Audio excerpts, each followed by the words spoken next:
Does Rishi Sunak have a grip on the Conservative Party? 4 Conservative MPs have resigned in the past 2 weeks. Boris Johnson has caused chaos and blamed a lot of it on Rishi Sunak. Many people are saying Rishi is a weak leader on how he's handling a lot of the things. What do you think of all of this? That remains to be seen, doesn't it? I mean, it depends what happens over the next 12 or 18 months. I mean, clearly, it's not good for him right now. All these distractions, the fact that he doesn't appear to be in control, the right wing of the Conservative Party are running amok. Who knows? I mean, let's be clear. There was an era pre-1997 when John Major...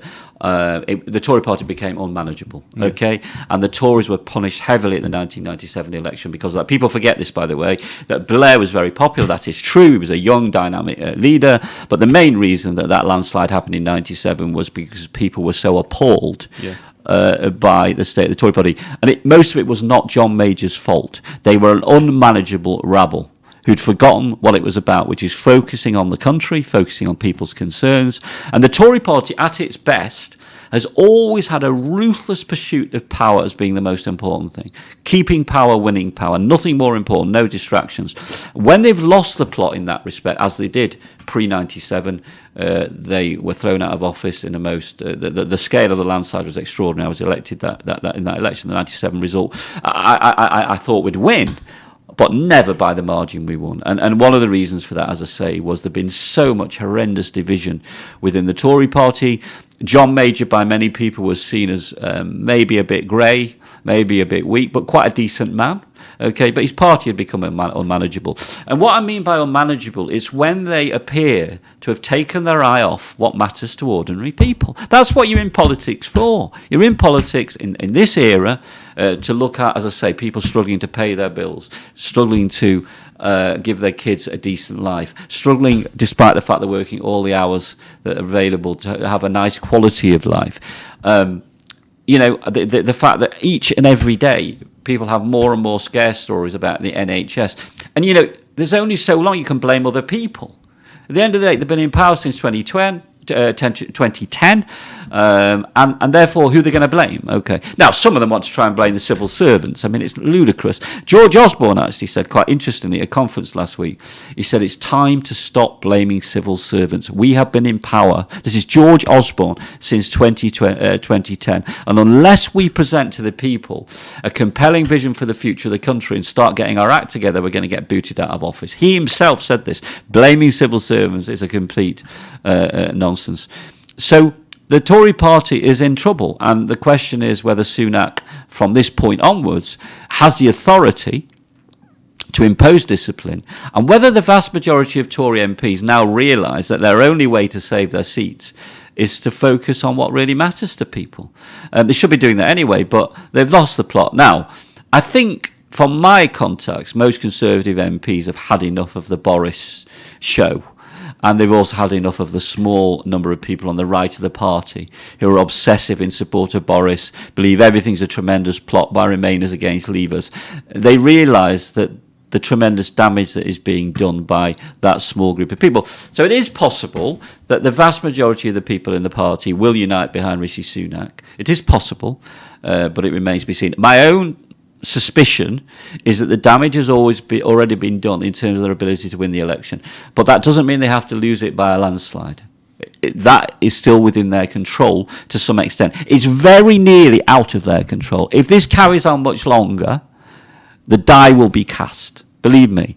And you see, a lot of Tories also think that the public believe that the Labour Party still has a domination of Corbynites. I think a lot of Tories are a bit deluded. Most of the public see Keir Starmer as a moderate, calm, pretty middle of the road person. Taking control. So the issue is that in this era right now, the key is they're not scared of the prospect of him winning and becoming Prime Minister.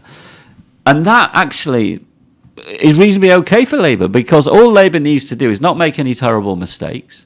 Asking for quite a bit in the world of politics. Well, keep showing that they're not, there's no return to the Corbyn era, that the Corbynites have no influence, whilst mapping out a vision for the future of the country and specific policies where they're able to do over a period of time.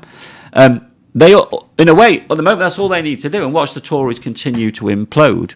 I think there's a big picture issue about all politicians. Are we a country that's simply interested in managing our inevitable decline? Or are we a country that has an amazing, exciting vision about the future? What do you mean with inevitable decline? Well, that's how it feels at the moment, that Britain is in decline, that all we can do is manage that decline and make sure it doesn't do too much damage. Or can we inspire people that actually Britain can have a really bright future going forward? Yeah.